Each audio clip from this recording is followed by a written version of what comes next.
Денеска во хотел Александар Палас во Скопје, градоначалникот Љупчо Папазов во присуство на Министерката за труд и социјала го потпиша меморандумот за соработка за спроведување на програмата Ромактет втора фаза.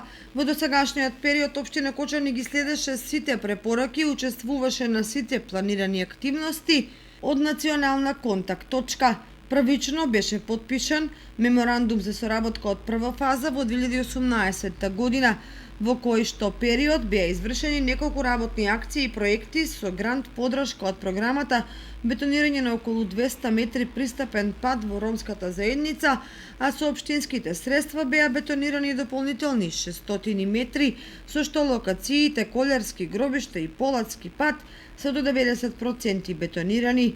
Со склучување на овој меморандум и продолжување на меѓусебната соработка и во втора фаза се очекуваат уште повеќе работни проекти со поддршка на програмата.